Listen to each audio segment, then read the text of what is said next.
guys, I'm Chris. And I'm Mike. And this is No Limits, a mid-trap podcast. How you doing today, Mike? I'm good. It was the last day of school today, so woo! Couple of celebrations with my classes, good to say goodbye to the students for the summer, but hopefully some time now for some other projects around the house. A little lighter schedule. How about yourself? Nice. Yeah, I've had a few interviews the past couple of days, past couple of weeks, um, for my next step in life, and so I now have some time to focus more on this, and hopefully I'm going to be able to go back to work in the near future. I've been shut down outside of lab for going on 3 months now. Wow. A scientist not in his lab is like Mitch Rapp, I don't know, not in the Middle East or, without a silencer on his Beretta. Yeah, exactly.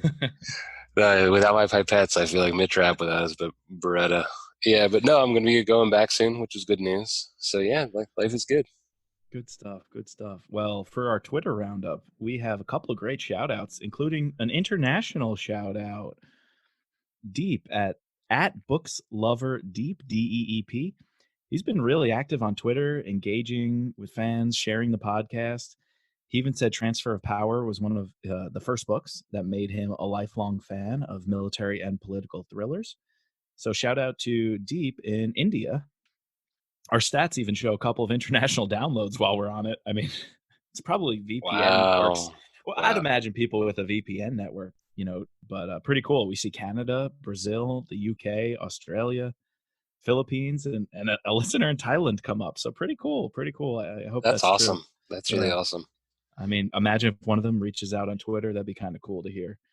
We got to get some of these fans on here sometime. Maybe we can, or do ask some questions. We have to bring the listeners in down the road. Maybe even part of our bonus content could be fan highlights, fan interviews, because we got a lot of great people out there who are fans of these books, just like us.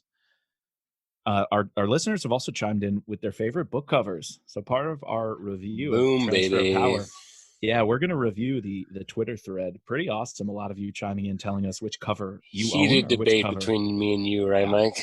Well, we're gonna see who the listeners agreed with. So okay. I might have to give this one to you, but we'll get there. We'll get there. Are you going to talk about the sticker giveaway? Oh yeah. So we're going to pick 2 winners for our sticker giveaway. We got No Limits Mitch Rap Pod custom 3x3 stickers. We'll put them out in the mail for 2 winners. One person who picked Chris's favorite cover and one person who picked my favorite cover on Twitter. We'll pick you randomly. That's awesome. All right. So what other content are we covering today, Chris? So in today's episode, we're going to be covering sort of our more in-depth analysis of the book as a whole, what we thought of Transfer of Power as a whole. And so here we're going to be talking about the themes that we gathered from the books, highlight some of our favorite, major or minor characters, as well as answering some questions that I came up with about the book. And we're going to finish with our zero-sum game.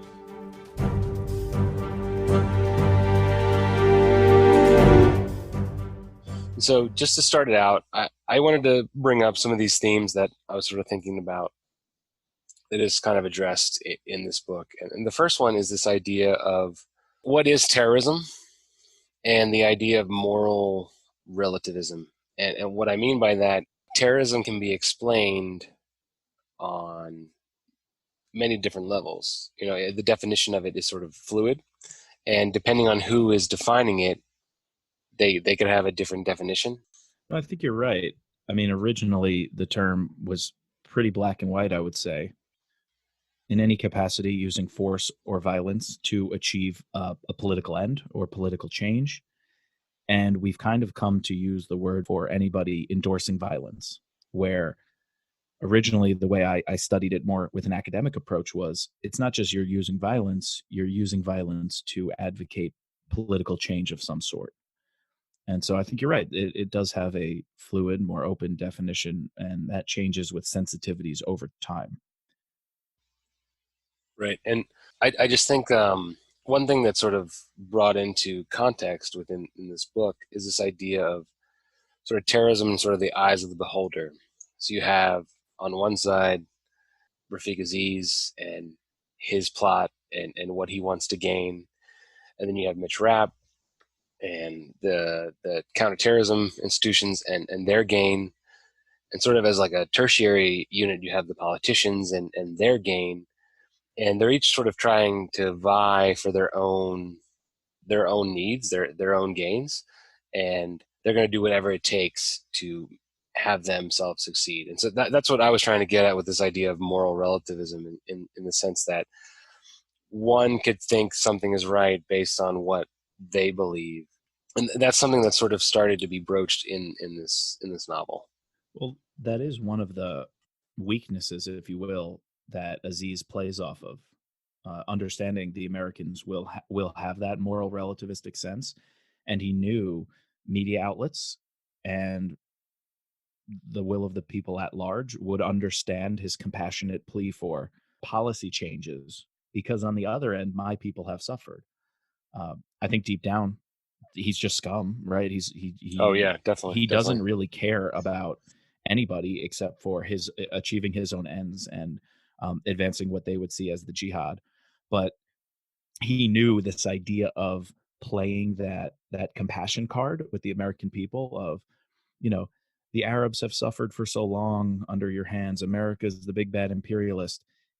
He knew that would go over well with a large portion of the American population, even though the argument is straight up bogus.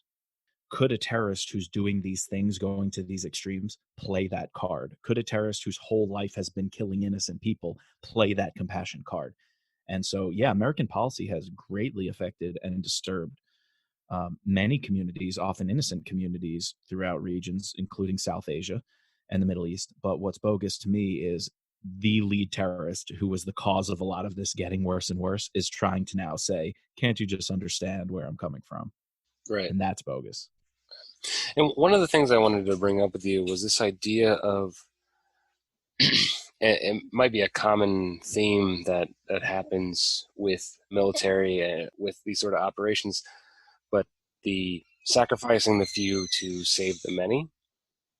And it's something that, I think General Flood and some of the other military advisors, they would argue that we can't give in to these terrorists, because if we give in to that, that'll cause downstream effects. However, like someone like Baxter, even if his motives are pretty much, not genuine, he wants to save these, 50, 100 hostages, whatever. What are your thoughts on saving the few versus saving the many? Yeah, I think that comes up in the book of, is one person's life worth it? I think that's played with when it's the Especially president's with the life, president, right? when Yeah. it's the president in the bunker. And I think just personally, of course, one life is always worth it, whatever it takes, right? That life is precious. Yeah. But what happens in the real world when you do have authority to see the full picture, to look at all the intelligence and say, are these hostages worth it? Is this one man in a bunker worth it? Worth changing an entire century or half century of foreign policy that was trying to advance peace on a grander scale, or that was aimed towards achieving objectives that for the long term would prevent war, that Right. would allow for stabilization in the region? Because if our one person in a bunker or our 100 hostages are worth it, what about the thousands of people who would be affected by any lasting effects of Downstream. a policy breakdown? Exactly. All I know is I don't know, that's some sort of position I would never. I don't know what I would do. I would obviously use all my intelligence, but definitely not a position that I envy these people that, this is just a book, but there are people in real life situations that have to make those decisions, and I don't envy them at all. Well, yeah, now let's get to Rap. Rap is hiding out watching this rape about to take place, and he's being told, or he knows that he could jeopardize the mission, and that mission could lead to all of the hostages dying, and that jeopardizing the mission could set the terrorists off to launch a wave of attacks if their demands are not met. Yet Rap takes this down to such a basic level of, I can do something. I could prevent this. I have to do it. Turning off that radio and saying, I'm going to drown out the voices who are quite perhaps the voices of reason telling Right. me, don't jeopardize the mission. There's hundreds and thousands of lives at stake. He is the one who's going to drown that out and say, the only voice that matters is what I can do right here. And there's always that third way, right? He's able to save her, and he's smart enough to cover it up to make it look like Anna did it, so that the terrorists don't realize that there's another person at play here. Right. And so this is all sort of compartmentalized in the second theme that I wanted to bring up, and the idea of that in a lot of these novels, and even in society, compassion is seen as a weakness. And I think Rap does a good job of sort of fighting against that in that moment where, yes, he has compassion for Anna, and that's the right thing to do. And yes, that decision may have jeopardized the mission, but it was the right thing to do, and that's all that matters. Or So, maybe more important than compassion as the weakness, indecision as the weakness, right? We always look at it as a matter of right or wrong, or do you do the sensitive thing or not? But for Rap, I think, and for most people who are on the ground, I think it's more, do you take action or not? And do you stick to it, right? If you go halfway into it and they say, maybe this isn't right, and then you turn around, or you're leaning one way and then you say, maybe I should stop. right, That's what in the end is going to have more negative ripple effects. right. And so the third topic that I think sort of is throughout the entire book, and even the title of the book, is this idea of jurisdiction and the transferring of power. And not only do we have transfer of power in the sense of the presidency, but throughout the novel, I think we have the vying and jockeying of power between different players. As we mentioned in our previous episode, in those Pentagon meetings, you have the politicians, you have the CIA, the intelligence community, you have the military, you have Rap, who's a part of the CIA, but thinks a little bit differently. You have all of these factions that are vying for jurisdiction, and then internally within each of the subunits, you have HRT, the FBI hostage rescue. You have the Delta Boys. You have the Navy SEALs. They all want to be the ones to perform the rescue.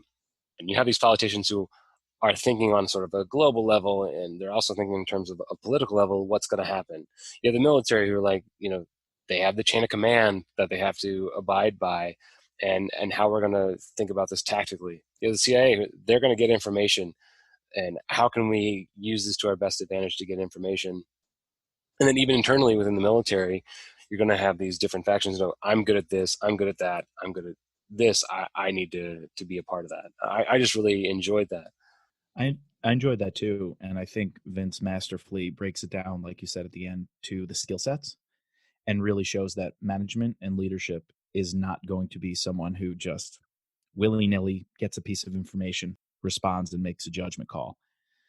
But real management is going to be analyzing the skill sets of the different pieces and the different assets and placing them where necessary. When they put Delta in the air and they put SEALs on going after the terrorists if they escape And the outside. explosions, And they're in charge of the explosions. yeah, they even are brought in that the two SEALs are going through the duct, the one of who does get shot by Aziz. The reason they were going in was to assist Rap in disarming the bombs, because Right. they were the demolition specialists. Once he was able to describe the tripwires that he saw and the types of explosives that he saw. One other thing about the chain of command, if you will, the decision to keep Roach and the FBI Out of the loop. and McMahon out of the loop. How at first I was wondering what Stansfield was doing, because we've seen such a great collaboration, even going back to term limits. Oh, great. There was Between, much more collaboration yeah, in that book than this book. yeah, but what we see is the reason Stansfield is skirting that collaboration with the FBI, because he knows McMahon is so good at his job. He'll have a perfect hostage rescue strategy set up, and he'll be willing to do it at any point. But Stansfield knows Rap on the inside is seeing these bombs hardwired, and so he couldn't fully let McMahon in, because McMahon would have wanted to go anyway and say, we have to save the hostages, we have to save the president. They would have Right. stuck to FBI protocols because they are good soldiers in that regard. But Stansfield had to delicately decide, when do we let him into the loop? When do we tell him we have an asset on the inside and we should be a little patient? Versus knowing how that would tick off the FBI, that the CIA is trying to maybe undercut them and be the ones to get in and save the day. And so the final thing to wrap up this theme section was this idea of multiple forms of power. And so you could have physical power, but I also saw in the book there's intellectual power in the sense of Irene Kennedy and the thinking on the feet of Mitch Rapp. that is shown throughout the novel, as well as, you have Milt, you have Marcus Duman, you have all these players that show their intellectual prowess. And then finally, I was searching for a third form of power, and I saw it a little bit with the reporter, who have this sexual power and this pull over the King character, where she's able to get what she wants using her sexuality.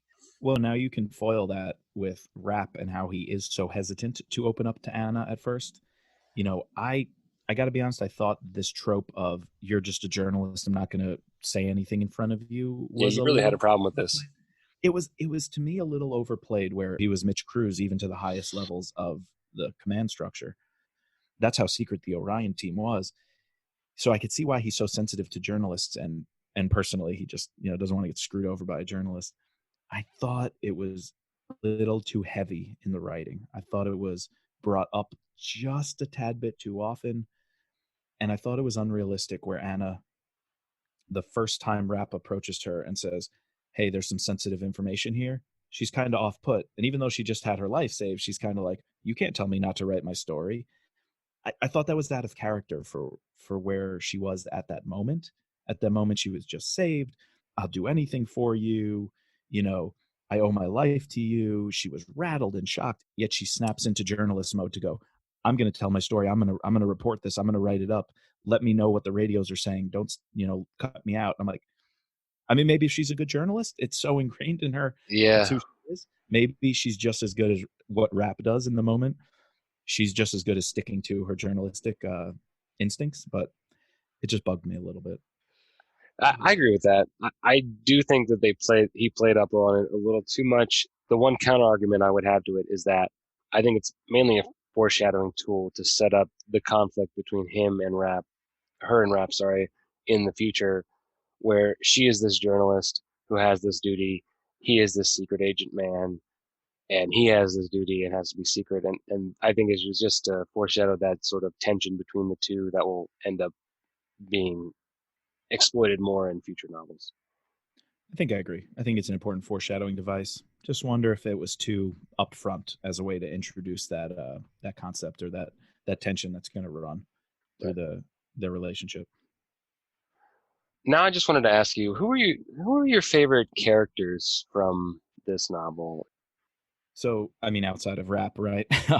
Yeah, I You can't mean, I take the guess low hanging fruit if though. we Yeah, exclude the Stansfield, Kennedy, and Rapp, who are pretty consistent. the Obviously, big those three. are the big three.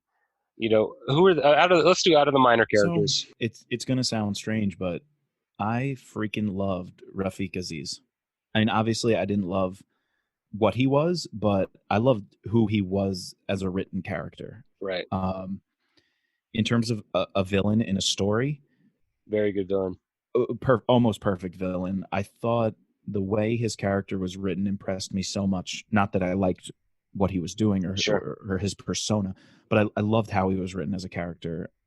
The amount of preparation that went into this, the amount of backstory you picked up on without even knowing Rap, you knew that Aziz was his counterpart, and Aziz knew America and Americans better. He knew FBI protocols. He knew the attorney general's strategy and academia and decision making better than she knew it herself.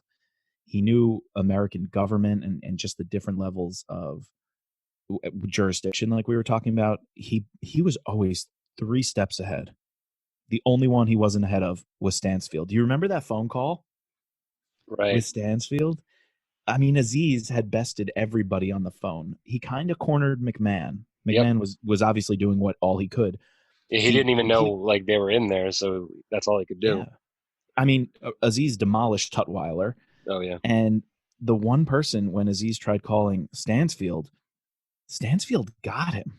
It was like yeah. Aziz just expected Stansfield to say, "What do you want? Tell us your demands. Just give us more time." And there's Stansfield going, "I don't care what you do. I don't care about the hostages. I'm the director of the CIA. I really don't care about them." And it was the one time Aziz was put off, and he turned the tables on him. And I just thought, what a great character Aziz was, and then what a great mechanism for Flynn to find. And it had to be Stansfield, the one person who could make Aziz backtrack a little. Right. Who's your hero, or who is your favorite character? I would have to say it's tied between, if we can't pick the big three. It's tied between either President Hayes or Milt Adams. I really liked Hayes. I thought he was very strong. He showed some very strong leadership. Very different president than we saw in the previous book. I liked his decision making, and I really liked how Flynn sort of established him as this character. And we talked a little bit about it in the last podcast. And then Milt Adams was just this nice little, I don't know, sidekick that Mitch could have. And I feel like there's times in the books where Vince will introduce characters that typically only stay for one book, maybe two, but they act as sort of these little sidekicks for Rap. And in this case, it was Milt. And I appreciated him, his knowledge, his intelligence, his being able to drop down and give us 25 to show he was still had it. I really enjoyed that. And he literally had the key, which, yeah, once again, another little plot device that, give or take, I don't know if I'm a big fan of, but Yeah, Raph even mentions like, "You're gonna tell me that they'll let you just walk out with that?" And he's like, "I run the place," and then they just like he laughs it off. yeah, exactly. I mean, like, he literally is the holder of the key to the White House. I'm like, okay, but yeah, I guess it works. Someone who hasn't come up. He is a minor player, but Warch, Jack Warch. Right. We We haven't get him in the previous book too. exactly. Yeah, we haven't talked about it, but how awesome were the scenes inside of the bunker where Warch just wouldn't turn off his Secret Service persona? Right. Inside the bunker, he's managing everything. How do we save the batteries on the radio and the cell phone in case our connection comes back? He set routines and a schedule for the officers on duty in the bunker with them, who's sleeping, who's on watch. I thought this was it was one of the smallest yet most badass decisions in the book. When he realizes there's nothing left to do, they're going to drill in. It's a matter of time. They'll open the door. And he deduces that Baxter wasn't sending in the FBI. Right. He's like, if it was going to happen, it's going to happen now. I know where they're at in the stages of hostage negotiation. And when it doesn't happen, Warch says, we got to change the game. The same way Stansfield and Kennedy are always finding ways to change the game, change the narrative, think outside the box. Warch goes, we open the door from the inside. Yeah, let's run in. Let's while they're not thinking we're gonna do that, let's do that. I love that decision, and he ultimately gets stopped at the very last second. But Yeah. that was a badass move. Remember when we were talking in the last episode about the ending feeling a little rushed? I thought Right. that was one of those things. I got so excited when Warch said, we're busting out of here, guns blazing. And I was like, I want it to happen. I want to see that happen. And it was right when he thought of that everything else started happening and the SEALs landed on the roof. And I was just like, darn, that was one of those things I was like, That would have been cool to flesh out. That would have been super cool. I mean, they only had the one locksmith guy who was cracking the lock. They had another guy, I think, somewhere out in the basement. They could have pulled that off. I think they could have pulled it off, but the SEALs pulled it off. A group of 4 SEALs pulled it off. I mean, I'm pretty sure the Secret Service agents know the building even better than them, right? Yeah. So this is an interesting question. Who do you think is the ultimate villain of Transfer of Power? Is it Rafiq Aziz? Is it Vice President Baxter? Who do you think it is? They're both terrible. Okay. I mean, I think that's what I like about Vince is he gives us the main character who's your obvious, everybody knows this person as the villain. Look, I'm writing a story. I obviously have a villain. But then more importantly, he gives you what I'm pretty sure he referred to as the secondary villains, which are often the corrupt politicians. Dallas King is just such a scumbag. He's all about himself. He's all about his own image. He's kind of like a Stu Garrett in Term Limits. Very similar to Stu Garrett. You remember with Term Limits, we said, Flynn might have been kind of throwing paint at the wall, see what sticks, who he's going to hold on to. He obviously held on to a whole slew of characters, but even the characters he didn't hold on to still come back. President Stevens is so similar to right. The idea of that character comes back. Yeah. Stu Garrett, so similar to a Dallas King. I feel like he really tested out not so much characters he wanted to play with, but personas that he wanted to play with. And he tweaked it even more in this book. And so who to follow that one up, who's our ultimate hero? I mean, Who's yours? it's got to be rap, but I think it's also like the coordination of all the teams together. This is in this case, it's really showing the finest. This idea of using that jurisdiction, figuring out what everybody's best at, coordinating together. Yes, Mitch is the one who gets the guy that leads the information to preventing the president from getting taken to then inserting himself, saving Anna Riley, and ultimately killing the terrorists at the end. So he's our, overarching hero. But I think in the end, it's like the idea of working together, really putting everyone's heads together, having the strategic plan, screwing Baxter, and doing it like that. All those teams working together, that's our hero. Yeah, and we talked in the past about what would be the one word on a post-it. Remember, Jack Carr said when he writes, he puts that one word on a post-it. And so in his series with Reese, it's been revenge. I think you're onto something where in this book, coordination would be that word, right? The Right. winner is not going to be one person making decisions. The winner is going to be coordinating a response in a way that's efficient. The terrorists are obviously coordinated, and look how effective or successful they were in some regards through their coordination. But how American government has to coordinate itself, has to have all of its different specialized pieces working together in such harmony. So I would say coordination and harmony is one of the real heroes. Collaboration. Great question. Great question. So, Mike, who do you think is a greater threat to the safety of Americans? A foreign terrorist, or like to sort of follow up, who's the villain? Who's a greater threat to the safety of Americans? A foreign terrorist or a corrupt politician? I mean, it's kind of the same thing where they obviously both are, but one could make the other one worse, right? Right. The terrorist in these times of stress can make the politician's worst side come out. President Baxter and Dallas King, obviously their worst sides come out. Even think of Piper, you know, the terrorist who wants to play the role of some rich prince of Oman who wants to go to the DNC and offer them whatever it was, I think $500,000 donation. Right. That terrorist is just going to bring out the worst of what is already fallen about the corrupt political system that we have. And then similarly, the indecision. I mean, this book is really about indecision, about making the wrong, not only the wrong decision, but making the wrong decision in the wrong amount of time. That is going to play into the hand of the terrorists who have the time to draw this thing out, to run a guerrilla warfare and war of attrition.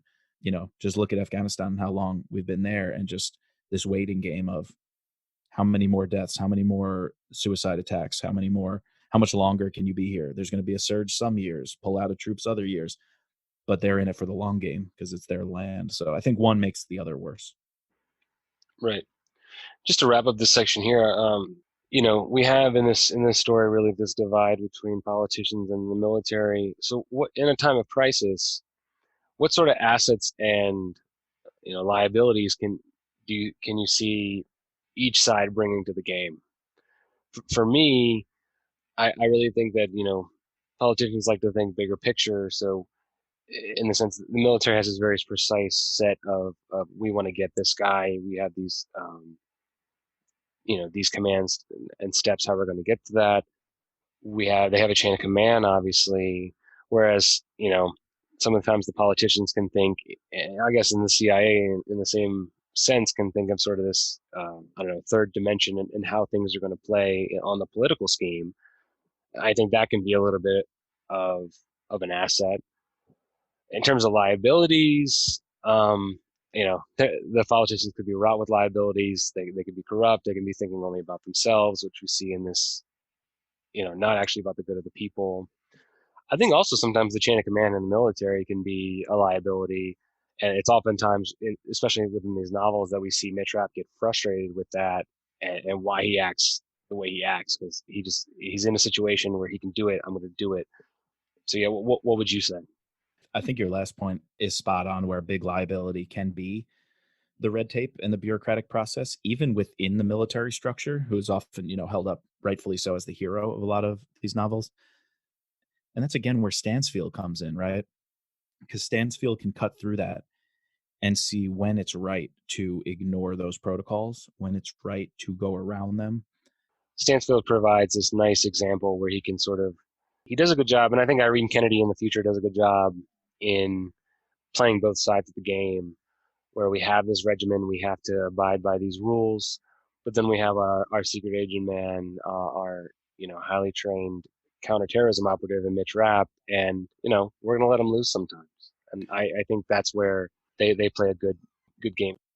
Yeah, I think you're right. I think that's real too, where you hear a lot of hot zones of war. You have some officers that are very, very set in their ways, and they're willing to give commands, bark orders, and expect them to be followed. And it is also, or more so, about listening, taking advice from those below you, or even those above you or on your level, and really using it to make decisions. I did some research in the past on the My Lai massacre and the horrors of Vietnam, and a lot of it stemmed from poor decision making by officers on the ground who were being told and did have options to say no, but there was such this narrow mindedness and this narrow focus of my orders, my control, and that structure actually made the problem worse and led to innocent civilians being slaughtered. Right. And now we come to the part of the podcast where we talk about our winners and losers, our zero sum game.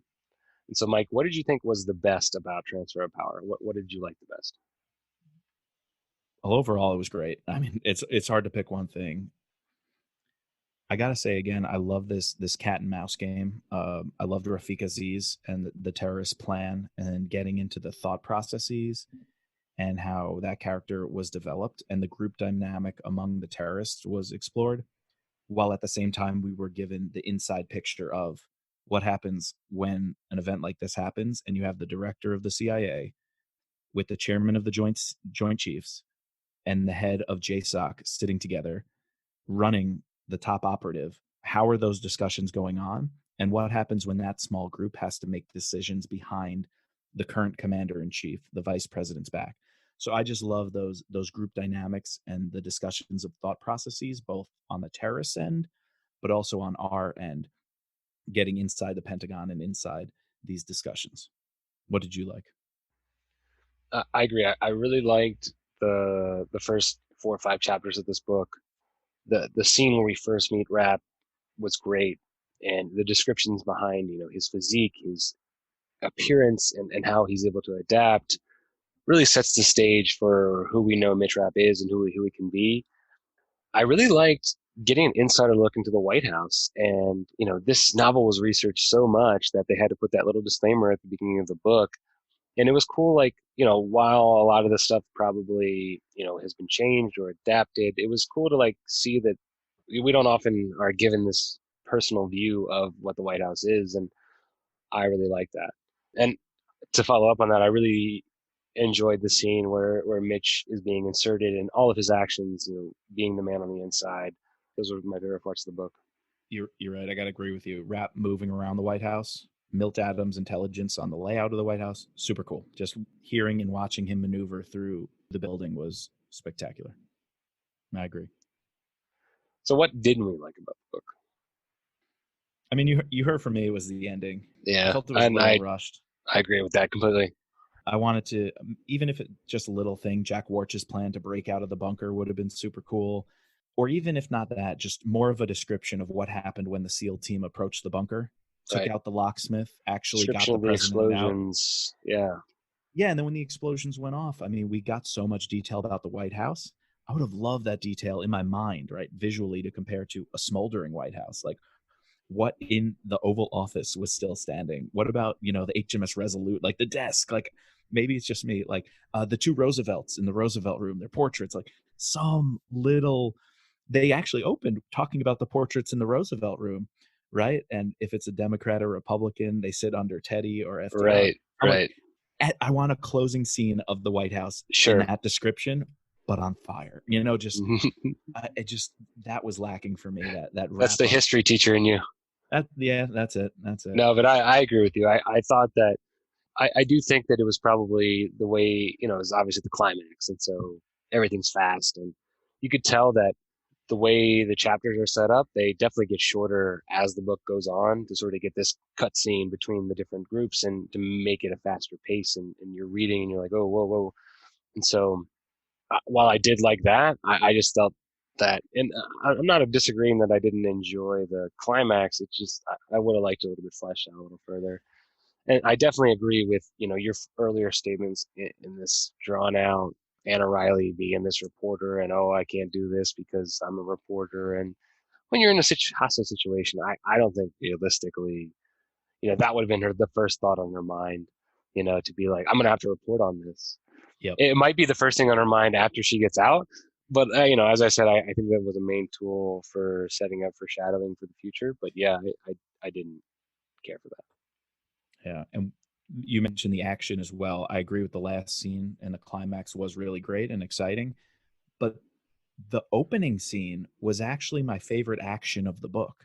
Right. If taking Harut in Iran and watching Rap in action with the SEAL team was probably the most vivid description of an action scene. And I wish that level of writing was in the White House kind of action, which it was for a while, but not at the very end, not right at the climax. I don't know. It left something lacking for me. Yeah, and to follow up on that, there was a lot of detail in this book, but not always with the action part of it. I guess like a little bit with when the terrorists get in. And I'm surprised walking away from this book and an action scene at the White House with terrorists was not the most vivid takeaway picture. It was Well, instead the someone first took it away. chapter. Someone Oh took it well, away. Hollywood Hollywood ran might with have it. taken advantage of that or ripped off that idea. We have some very strong opinions on those films. Right. Later on in the month, we will be coming out with our take on the two movies Olympus Has Fallen and White House Down. But first, we have to get to our final take on the book. So if you were to give it a rating, and we both put term limits at about a B plus or so, Right. B plus, where are you putting this one? Top five. I'm giving it a 9. I'm giving it an A. I don't think this book is going to fall out of my top five. Rereading it, I enjoyed it more. I appreciated it more. It was just a badass introduction to a badass guy. I really enjoyed this book. There was a big leap in the terms of the writing got a lot better. And I don't know if it's like, better editors, better, he knew had a better vision. Obviously, now this is now his second novel. He's probably gotten reviews, critiques, whatever. And I could, while I was reading it, I could see that sort of transformation to being a better writer. Yeah, I'll agree. This is definitely going to stick in the top 5 of all the Vince Flynn books and Kyle Mills books. Even I might go as low as an A minus, teetering between that complete A and A minus. Ooh, A Uh, minus, teacher, it, A minus. I got to be harsh. It's You're like the the kids. teacher, so you have to have room for improvement, right? I have to have room for growth. Great book, absolutely loved it. Easily in top 5 out of all the Mitch Rapp books, but a couple little things here and there that left me hanging. Right. And so we put out on Twitter a little Twitter poll about the book covers. And so my favorite book cover was I was torn between F or D. The physical copy I have is actually F. So I don't know, maybe I was drawn to that. I do sometimes I like these book covers that have the man who's either running or looking at something. And actually, this is one of the reasons why we don't like the book cover G on our Twitter poll. Both me and you were agreeing that the latest book cover of Transfer of Power was this guy running through a field with what is that, a electric Power pole or a lines. power Yeah, lines? And we're power like, lines. what? That's not even a scene in the book. So get that out of here. I tried thinking, when does Mitch Rapp go to the Great Plains? I don't know. When is he out on a cornfield? I don't know. Where is he? What? But then, Right. so a lot of people were also saying E, which E was actually pretty darn popular. And I mean, from an artsy design perspective, Vince Flynn in a dark crimson red with the Capitol dome and the statue on top, and in white right across this crimson red, almost silhouetted version of the dome is Transfer of Power, with power in your face. So completely great design. But then I'm thinking the Capitol building. Yeah. Why is it the Capitol building? They never go Did to the Capitol. they never go, and Congress is never brought up No. as playing a role. Unlike the last book. Unlike the last book, that would have been an amazing cover for term limits. Yeah, Put a little crosshairs on there, and it's almost perfect. But for this one with the White House, I can't pick any of these that don't have the White House. So E, I wanted to pick it, and actually on Twitter, E and F were by far the nice. most popular. So I'll give that one to you. However, I had a lot of people with me. We like the classy, the almost retro feel. You got to go with A. Come on. That's pretty cool. The original book cover. We got the original. We have the American flag, and a noose is kind of pulling it up as if like unveiling something on a stage. It's pulling the flag as if it's this curtain and revealing a burning White House or a burning flag in front of the White House. And I just think it's edgy. I think it pushes boundaries. It's got the White House. It's got the South Lawn where a lot of the story takes place, and this noose around a burning American flag, like that just pushes my buttons. And at the same time, it has this very classic feel. I like the originals, the oldies. Right. One of the comments you said to me offline about my favorite one, F, where you have this figure with holding a gun who's looking at the the White House. You had a problem with this, and why was that? Yeah, let me tell you about F. Maybe we're spending too much time on the covers, but it's a big deal. It's a big deal. But that's the north side on Pennsylvania Avenue, and Right, I I mean Lafayette Park, which is up there, was mentioned a few times. I think just expanding the security perimeter and right. pushing the media back. But I there was never any time any sort of secret agent would have been on the north side, which is where a lot more media presence would be. And Marcus Dumond in the van when they go into the White House and find these ducks is completely on the south lawn. So F, it's nice. It's a little out of touch for me. Yeah. So long story short, you're telling me is that like they don't actually think about you know a The potential story scene, the or the story story. itself. Just let's put something that's fucking cool on there. Yeah. If I could talk to two people, it's whoever picked E and whoever picked G. I'm talking about the Capitol building is the only image on the cover when it has nothing to do with the story, or a guy running through a field Yeah. with power lines when that is nowhere even Whoever picked G, near the we story. need to talk. Yeah, Oh. that was fun. Well, by far, E and F were our winners. D had a lot of votes. A and C had a lot of votes by the people who were with me and like that retro feel. But D, I like that sort of. It sort of is like the opening scene of the book where you have this fog and Kennedy rolls in. we didn't bring up. What's funny is we didn't bring up B, and on Twitter, I don't think anybody mentioned B. Yet B is the one that fits this mold that I think is probably the most well known. The series of a whole, Right. where you have the three colors. You have blue at the top, blue at the bottom, and a band of white through the middle, with this gold emblem on it. It looks like the presidential seal from here, but no one seemed to like that one, and it Interesting. certainly wasn't my favorite. But that seems to be the mold that the most recent publications have gone with. So why don't you tell them what we're going to be covering next episode? So next episode, later on in the month, we'll be doing a little movie review. As I mentioned, we are going to talk about the two movies that have, can I say, stolen plot lines. So we'll put it this way: Chris and I are going to have some strong opinions on those two films, but we thought let's review them. Let's take a look at them in light of Transfer of Power, which is a masterpiece, and those two are certainly not masterpieces. And so, if you want to get ahead and be prepared, try to watch those films. Get ready for our next podcast mid-June. And you know what's occurring to me, Chris? Transfer of Power. The history teacher in me is itching to do something on the 25th Amendment Boom. and the Let's do it. succession clause. So I think we're going to have to drop some bonus episode later in June, analyzing how the 25th Amendment was handled in this book. Sounds good. All right. And please, as always, subscribe, rate, and review us using your favorite podcasting platform. You're going to find us online at mitrabpod.com or using our Twitter handle at mitrabpod. And as always, just let Mitch be Mitch.